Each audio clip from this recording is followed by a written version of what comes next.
Hello, good evening, students.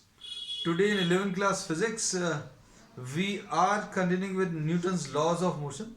Newton's laws of motion में बच्चों अभी हम लोगों ने last class में we had an introduction of law of conservation of momentum. Law of conservation of momentum अभी हमने पढ़ा था और उसको relate किया था किससे? न्यूटन सेकेंड लॉ से, है ना? तो अब हम लोग आज law of conservation of momentum फिर से लेने वाले हैं. Law of conservation of momentum. And today we will be discussing this law uh, with respect to what? The third law of motion. Third law of motion, Newton's third law of motion की मदद से अभी हम लोग इसको थोड़ा सा detail में स्टडी करेंगे. तो अब हम लोग ने इसमें ये बोला कि law of conservation of momentum में ये पता चल गया था, if no external force is acting on the system then momentum of the system remains constant. बच्चों, बाहर से अगर कोई फोर्स नहीं लग रहा है, बाहर से एक्सटर्नली अगर आपने कोई फोर्स अप्लाई नहीं किया, then momentum of the system will remain constant. मतलब जितना मोमेंटम पहले था उतना ही मोमेंटम बाद में भी होगा. इसका एक एग्जांपल अभी हम लोगों ने बच्चों दिया था, क्या? Firing of a bullet from a gun. अभी हम लोगों ने बोला था ये बुलेट और ये गन और ये बुलेट का एक एग्जांपल है. This may be considered as the bullet and this may be considered as the gun. Initially both of these are at rest. तो ये गन भी रेस्ट पर है, इसकी जो बुलेट है वो भी रेस्ट पर है. और अभी हम लोग इसमें ये बोलते हैं total momentum of the system बच्चों जीरो है. लेकिन जैसे ही अभी हम लोगों ने इसको फायर किया तो ये कुछ मोमेंटम लेकर आगे चला गया.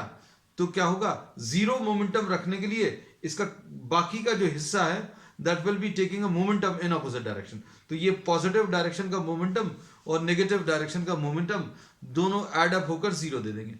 तो स्टार्टिंग में फायर करने के पहले जीरो था, फायर करने के बाद जीरो कैसे हुआ? इसमें इसका मोमेंटम इस डायरेक्शन में और इसका मोमेंटम इस डायरेक्शन में, दोनों ऐड अप होकर जीरो देंगे. Now we will be discussing this in terms of collisions बच्चों, है ना? अभी तक हम लोगों ने जो एग्जांपल्स लिए थे those were related to what? When the momentum of the system was zero. Now suppose we are considering a collision. अब इससे पहले law of conservation of momentum पहले लिख दे. क्या है? If no external force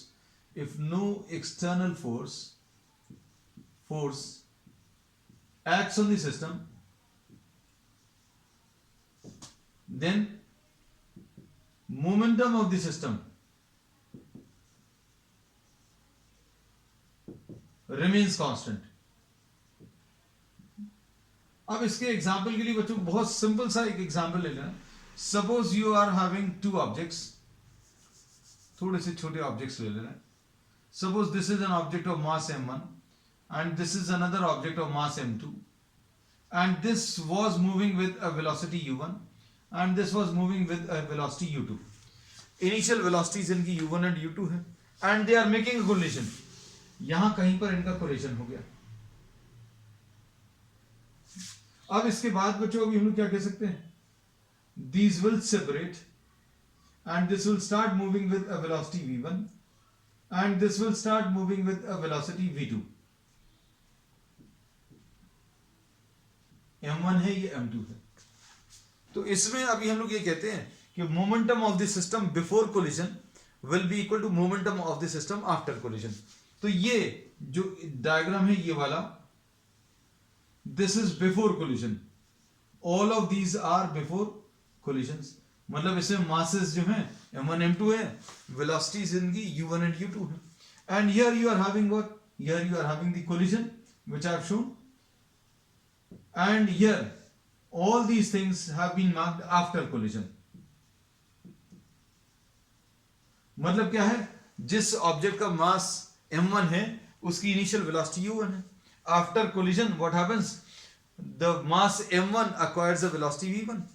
Mass m2 which was having a velocity u2 before collision, after collision will acquire a velocity v2. तो अब हम लोगों को ये पता चल गया momentum of the system before collision can be found out, है ना? And momentum of the system after collision can also be found out. And you are naming these objects as 1 and 2, है ना? अब इसमें बच्चों अभी हम लोगों को ये मालूम है एक्सटर्नली कोई फोर्स नहीं लगा. There is no external force which is acting on the system. Therefore we say that it is possible that if no external force is acting on the system, then momentum of the system before collision will be equal to momentum of the system after collision. अब देखना है इसमें ध्यान से, हम लोग क्या बोल सकते हैं, momentum of the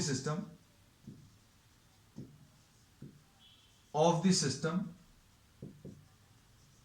before collision. ये बच्चों क्या आ जाएगा, m1u1 प्लस m2u2. कोलिजन के पहले मोमेंटम कितना आ जाएगा, इसका m1u1 और इसका m2u2, दोनों का बता दिया. अब इसमें ये चीज बहुत डिफरेंट है कि अगर ये कोलिजन हो रहा है, दो चीजें मूव कर रही हैं, एक इस डायरेक्शन में, ये इस डायरेक्शन में, और दोनों आगे जाकर कोलाइड कर रही हैं, तो ऑब्वियसली पीछे वाली की वेलोसिटी ज्यादा होगी. ये पीछे वाली जो है ज्यादा वेलोसिटी से आगे जाती हुई ऑब्जेक्ट जो कम वेलोसिटी से चल रहा है उसको स्ट्राइक करेगी.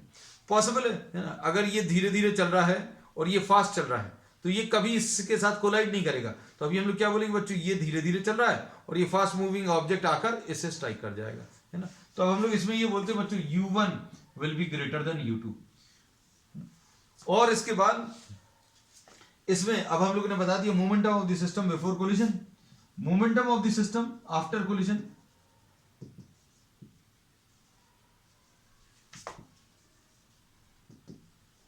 After collision will be equal to m1v1 plus m2v2. अब इसमें कोलिजन हो गया. कोलिजन जब हुआ, suppose the time is very small, the time of collision of objects is generally very small. तो अब हम लोग इसमें ये कह सकते हैं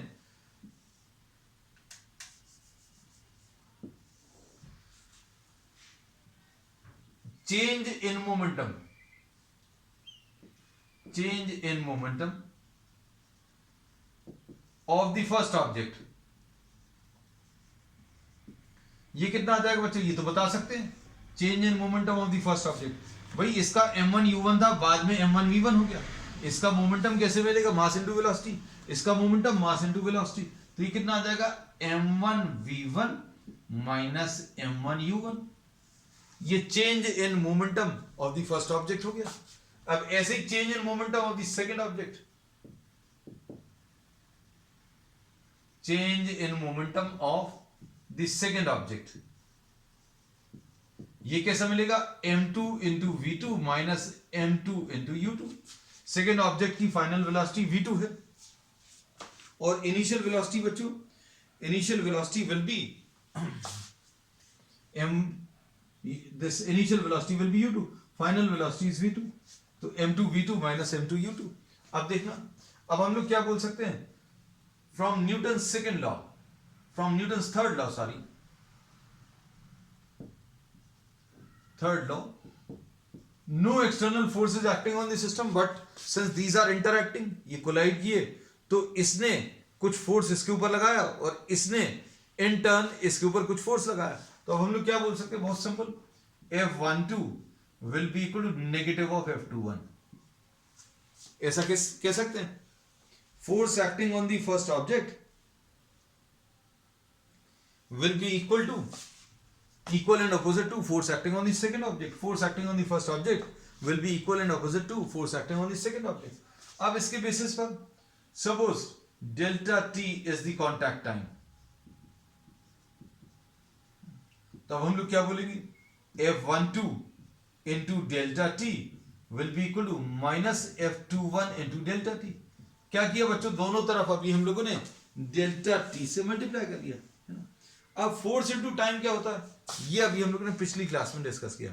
force into time is what, impulse, and impulse is what, change in momentum. So this will be actually what, force into time. अगर आपको ये सारी बातें याद नहीं है तो अभी हम आपको याद करा देते हैं. F is equal to delta p by delta t. तो F इंटू डेल्टा टी क्या मिल जाएगा बच्चों, ये डेल्टा पी मिल जाएगा, है ना. तो क्या बोल सकते हैं, F इंटू डेल्टा टी क्या आ जाएगा, delta P, change in momentum of the first object, and this will be what, change in momentum of the second object. बच्चों इसमें वेक्टर साइन ले ले रहे हैं अभी हम लोग, ये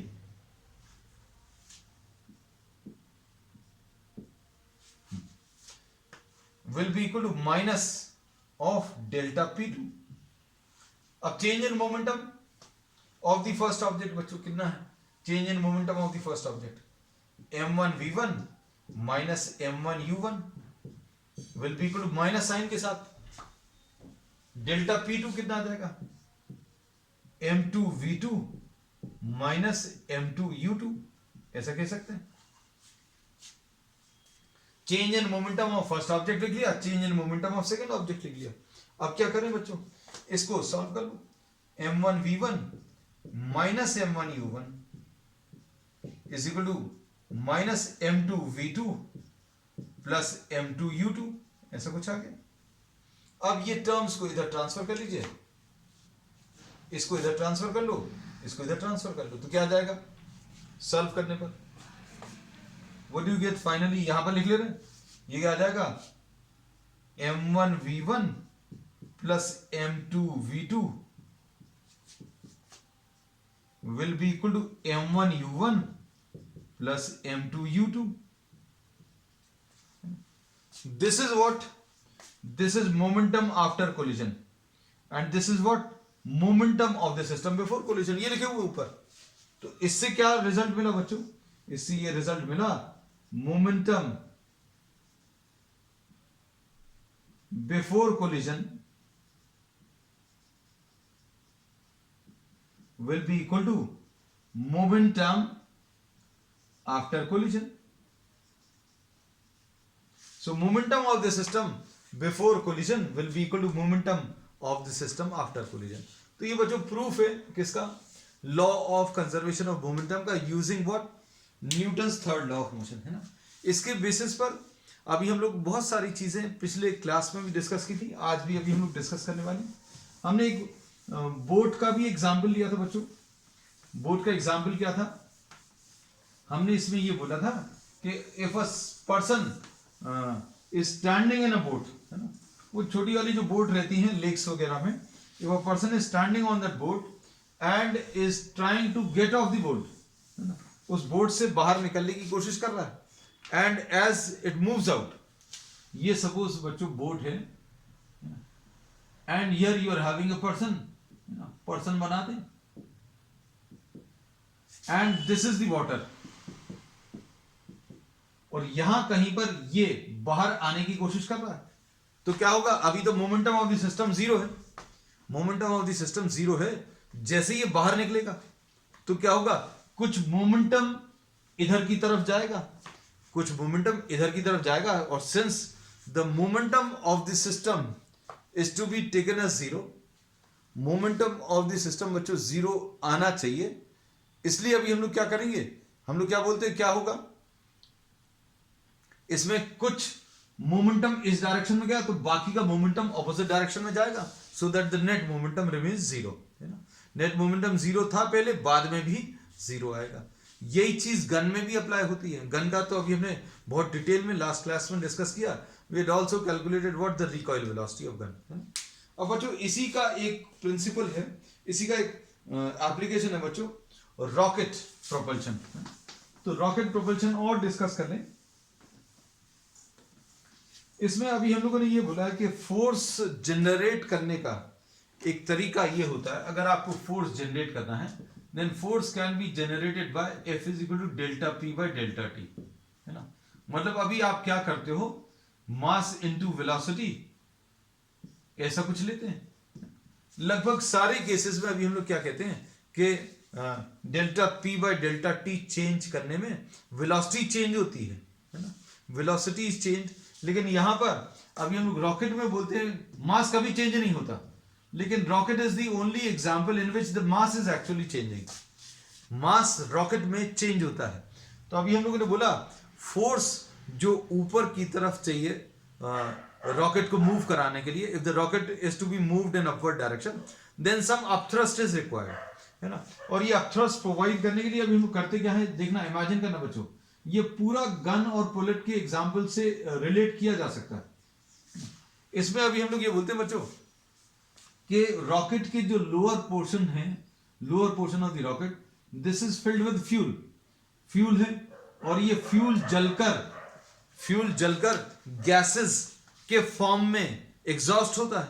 और गैसेस जैसे सपोज फॉर एग्जांपल कुछ डीएम मास जो है कुछ वेलोसिटी के साथ एग्जॉस्ट होकर बाहर की तरफ निकल रहा है। अभी तक क्या था, इसका मोमेंटम जीरो था,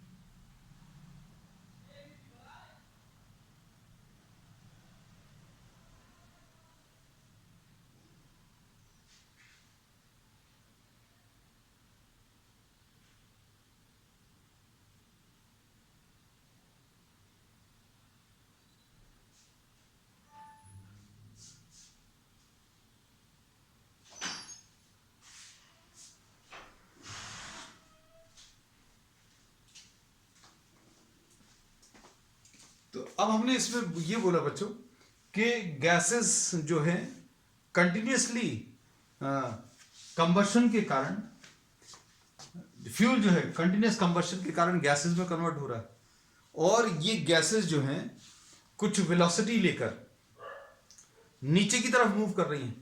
अब इसमें बच्चों इमेजिन करना, हम लोगों ने ये बोला सपोज ये रॉकेट है ना, अब इसका कुछ पोर्शन कुछ वेलोसिटी लेकर नीचे चला गया, तो क्या होगा, इक्वल अमाउंट, एक्सटर्नल फोर्स तो काम नहीं कर रहा बाहर से, ऐसा तो है नहीं कि someone is coming and pushing this rocket in upward direction, तो गैसेस कुछ वेलोसिटी लेकर नीचे की तरफ गई, तो क्या होगा, ये equal amount of momentum will be transferred in upward direction. अब इसी की वजह से क्या होगा बच्चों, लगातार गैसेस जलती जाएंगी, गैसेस जलेंगी, कुछ वेलोसिटी लेकर नीचे की तरफ जाती जाएंगी, और ये रॉकेट कंटिन्यूअसली ऊपर की तरफ जाता जाएगा, है ना। So this is based on what, rocket propulsion is based on conservation of momentum. तो अब हम लोग इसमें सबसे पहली चीज तो ये लिख लें दैट रॉकेट propulsion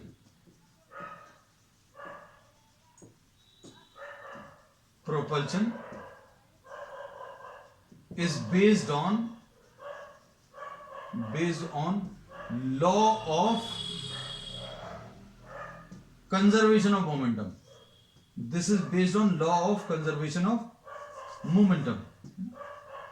अब इसमें कंजर्वेशन ऑफ मोमेंटम कैसे हो रहा है, ये अभी हमने आपको उसी एग्जांपल से बताया कि कुछ हिस्सा गैसेस में कन्वर्ट होगा, फ्यूल जलेगा, गैसेस में कन्वर्ट होगा, और गैसेस कुछ वेलोसिटी से नीचे जाएंगी, और हम लोग क्या बोलेंगे, ये equal amount of momentum will be transferred in upward direction, therefore what will happen, लगातार गैसेस जलकर नीचे की तरफ जाएंगी और ये रॉकेट लगातार ऊपर की तरफ मूव करेगा, है ना। तो इसमें अभी हम लोग बोलते हैं gases will be exerting a force in downward direction and in turn the rocket will be moving in upward direction.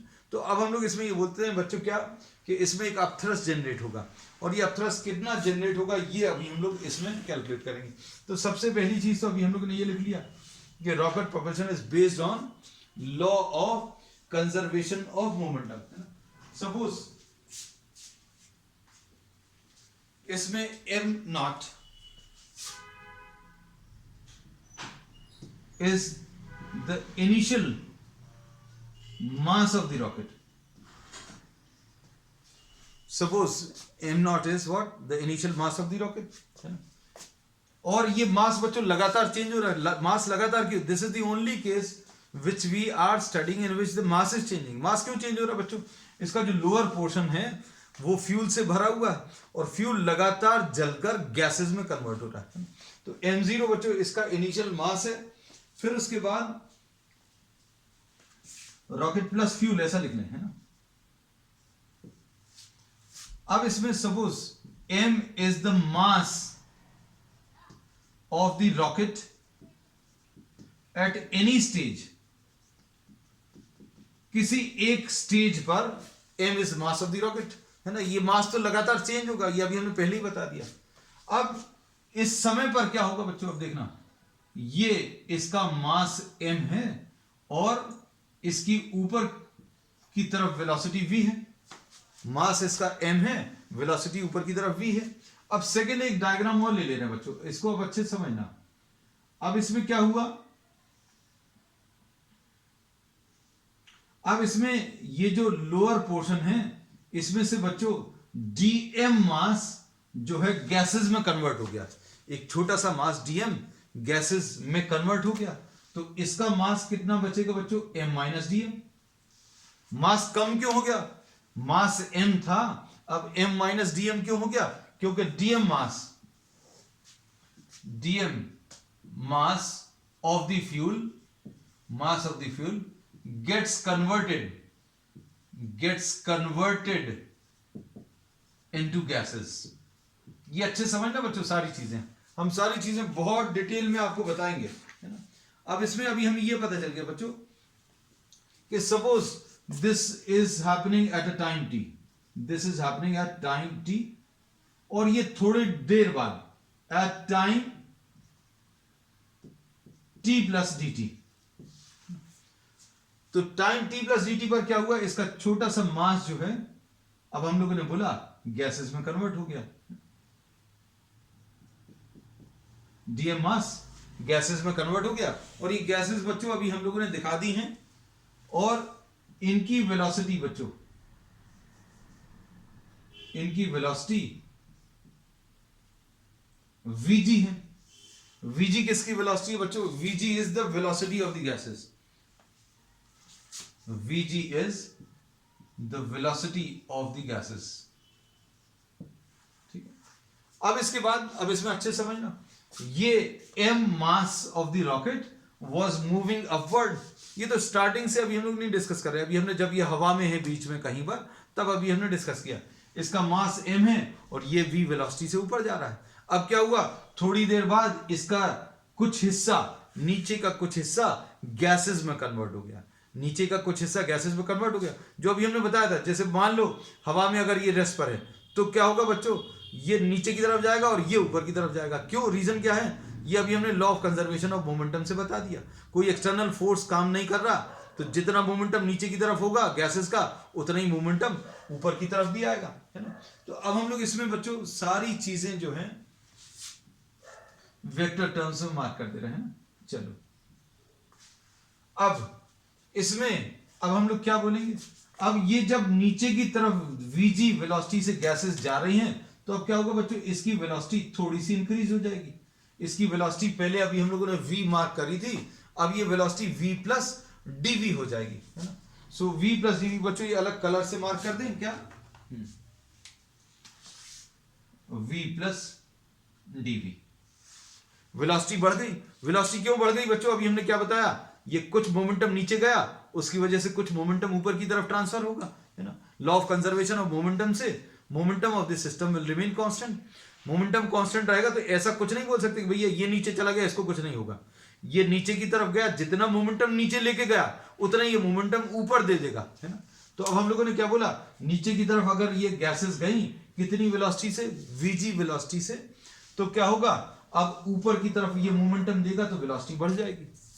अब देखो इन दोनों ही डायग्राम्स को अगर आप कंपेयर करो, तो इनमें law of conservation of momentum लगा सकते हैं। We are assuming in this case that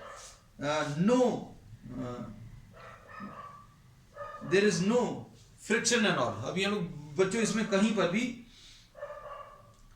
air resistance नहीं है और ग्रेविटेशनल फोर्स नहीं है, मतलब आउटर स्पेस में ये रॉकेट मूव कर रहा है ना।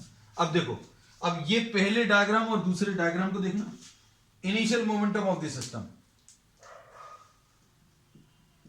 Initial momentum of the system, ये तो बहुत सिंपल है इस डायग्राम में। ये कितना बच्चों, m into V, mass into velocity करना है, बस सिंपल है। अब उसके बाद बच्चों क्या करेंगे, final momentum of the system कितना आ जाएगा, इसको बच्चों अभी सपोज अभी हम लोगों ने p1 लिख दिया, p2 the final momentum of the system,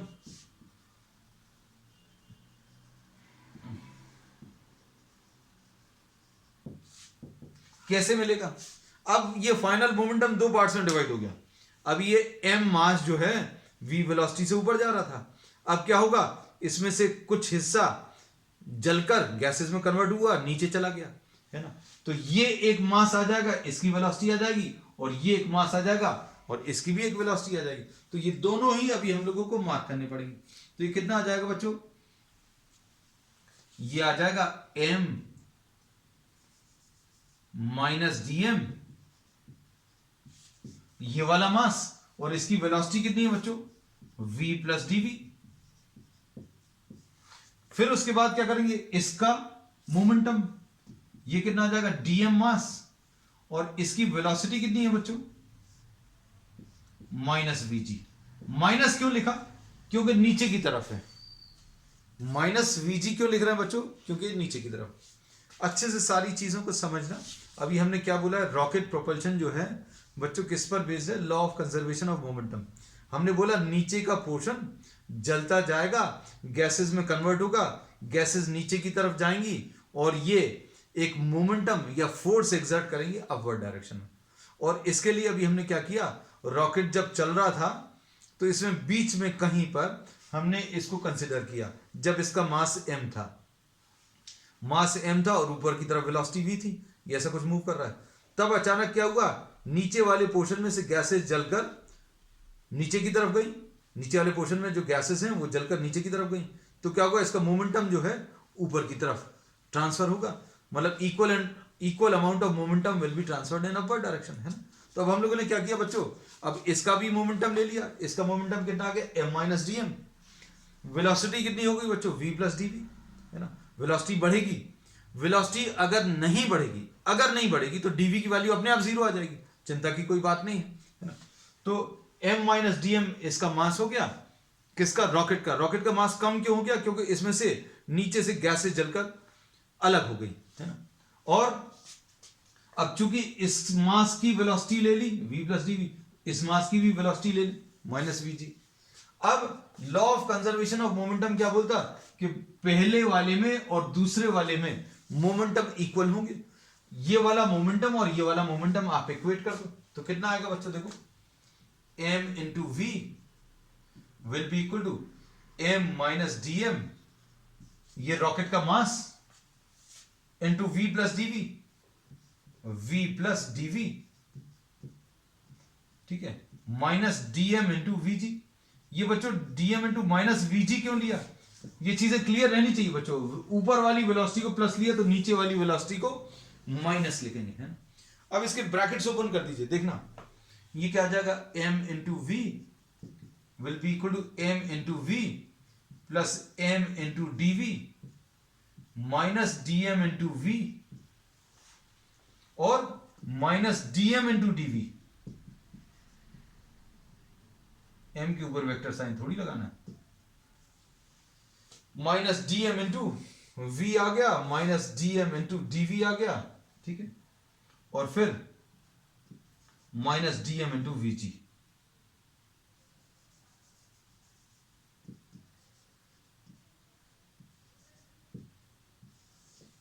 ठीक, ये मार्क कर दिए बच्चों। अब हम लोग क्या करेंगे बच्चों, इसमें अभी हम लोग क्या कर रहे हैं, अब ये वेक्टर साइंस जो बच्चों अभी हम लोग ड्रॉप कर दे रहे हैं, इसलिए क्योंकि अभी हम लोगों ने सारे प्लस माइनस तो कंसिडर कर लिए, वेक्टर्स को कंसिडर करके ऊपर वाले डायरेक्शन को अभी हमने positive, we are now just considering what the magnitudes, है ना, क्योंकि ये बार बार कैरी करने में बच्चों ये थोड़ी सी दिक्कत जाएगी, तो अब हम लोग इसको ड्रॉप कर दे रहे हैं। अब देखो, अब थोड़ा सा अच्छा लगेगा तुम लोगों को भी। अब डीएम इंटू डीवी, डीएम छोटा सा मास, डीवी छोटा सा चेंज इन वेलोसिटी, छोटा सा मास इनटू छोटी सी वेलोसिटी। बच्चों ये क्वांटिटी बहुत छोटे नंबर्स को अगर आप मल्टीप्लाई करोगे तो क्या होगा, आंसर और छोटा आएगा, तो इसको अभी हम लोग निगलेक्ट कर सकते हैं, दिस इज निगलेक्टेड। फिर उसके बाद m इंटू वी, बच्चों ये कैंसिल हो गया, m इंटू वी और m इंटू वी कैंसिल हो गया। अब क्या बचेगा बच्चों, अब इसमें m इंटू डीवी, ये इसको रखो, बाकी सारे टर्म्स को दूसरी तरफ ट्रांसफर कर देना, तो देखना अब कैसे मिलेगा। ये वाला पार्ट बच्चों रब कर देना है,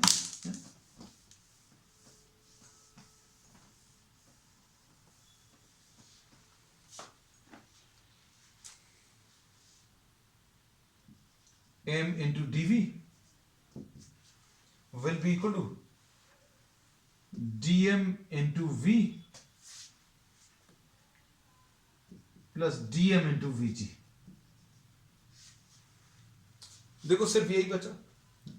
अब इसमें क्या लिखेंगे बच्चों, m into D V is equal to dm into v plus V G, ऐसे लिख लिया, dm into v plus V G. अब v प्लस वीजी क्या आ जाएगा बच्चों, v प्लस वीजी। अब v प्लस वीजी बच्चों क्या रहेगा, it will be the relative velocity of the gases with respect to the rocket, है ना बच्चों। इसमें देखना, इसमें क्या है, ये गैसेस नीचे की तरफ वीजी वेलोसिटी से जा रही है ना, और रॉकेट ऊपर की तरफ जा रहा है, तो इन दोनों के बीच में सेपरेशन कितना इंक्रीज होगा, अच्छे समझना। इसमें अगर ये रेस्ट पर होता तो वेलोसिटी ऑफ गैसेस वीजी आता, वेलोसिटी ऑफ द गैसेस किस वेलोसिटी से नीचे जाती, वीजी।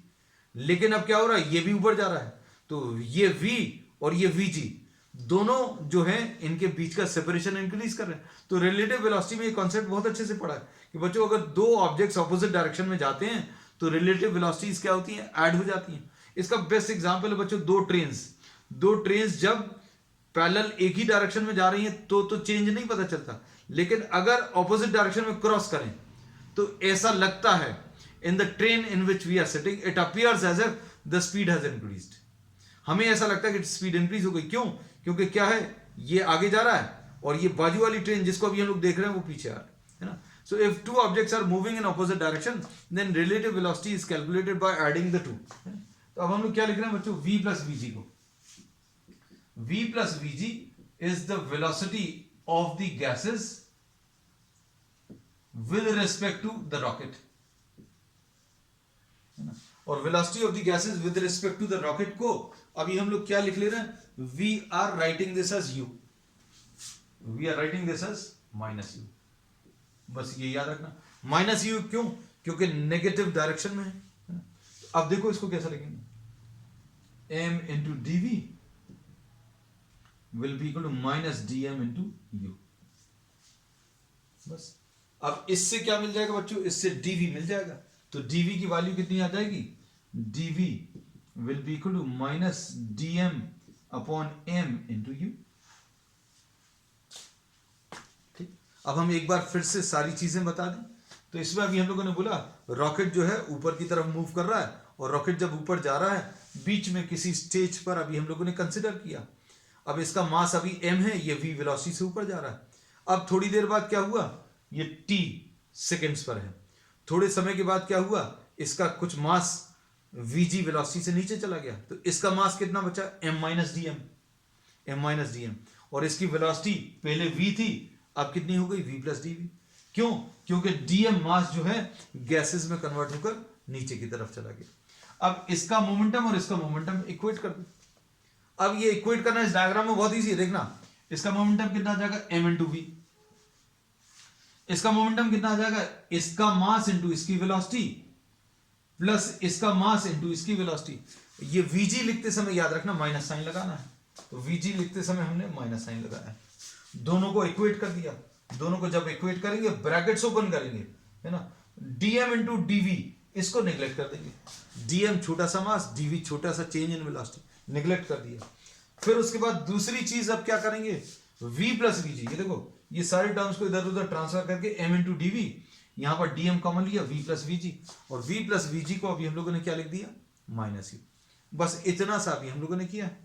अब क्या कर सकते हैं बच्चों, इससे हम लोगों को एक्सेलरेशन मिल सकता है। एक्सेलरेशन अगर निकालना है तो एक्सेलरेशन कैसे निकालेंगे, एक्सेलरेशन कैसे निकालेंगे देखना, acceleration of the rocket a will be equal to dv by dt, dv by dt कर लूं, है ना, तो कितना आ जाएगा बच्चों, यह आ जाएगा माइनस dm अपॉन dt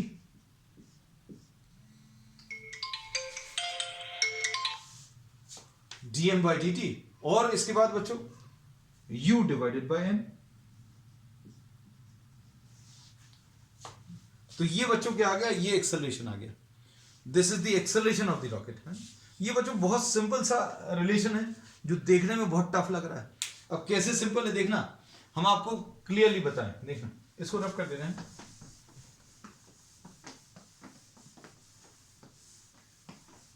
देखो ये रिलेशन आपको लगेगा ये तो बहुत सिंपल है, ये कितना कॉम्प्लिकेटेड लग रहा था देखने में।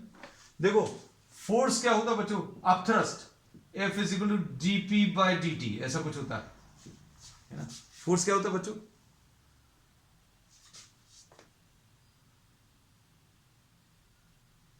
फोर्स dp बाई dt है ना।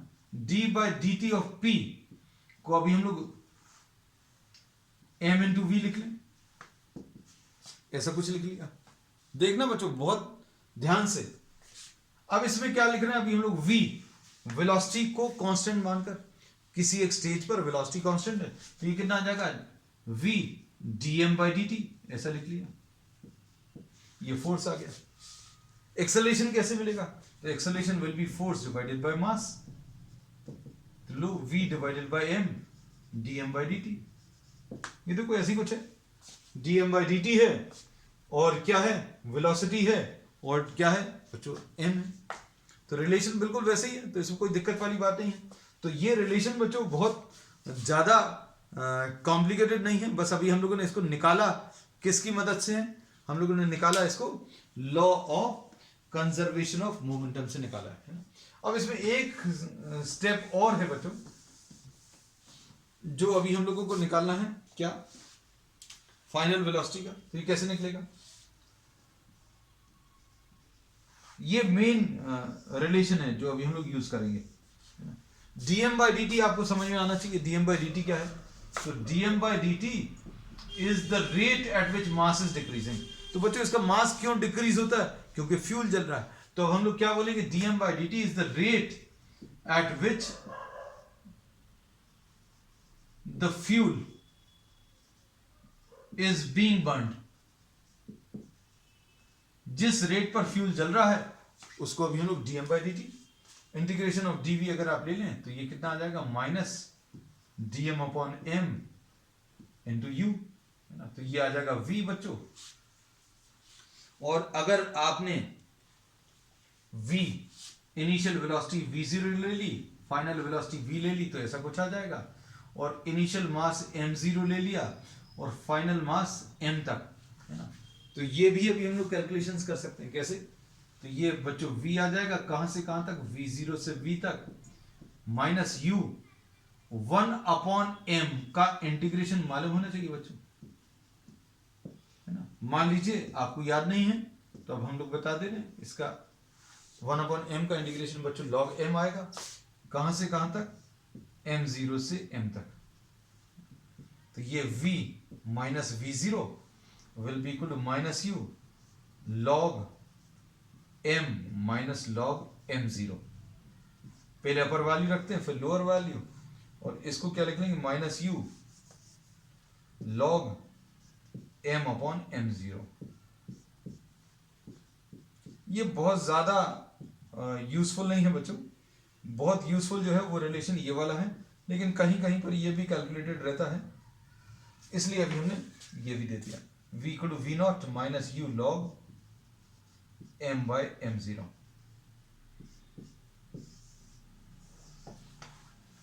ठीक है, तो this is the relation for what, the velocity of the rocket after some given time. तो this is all about what, rocket propulsion. तो रॉकेट प्रोपल्शन में बच्चों क्या क्या चीज काम की है, एक तो एक्सेलरेशन काम का है, फिर अपथ्रस्ट बच्चों काम का है। अपथ्रस्ट कैसे निकालते हैं ये भी बता दें, अपथ्रस्ट यानी ऊपर की तरफ लगने वाला फोर्स। तो अपथ्रस्ट कैसे मिलेगा, mass into acceleration, mass into acceleration करोगे तो कितना आ जाएगा, minus u dm by dt। और फिर final velocity, relation for final velocity, है ना। ठीक, बस बच्चों अब आज के लिए इतना ही। We will continue with some numericals based on law of conservation of momentum and rocket propulsion on the next one. That's all for today.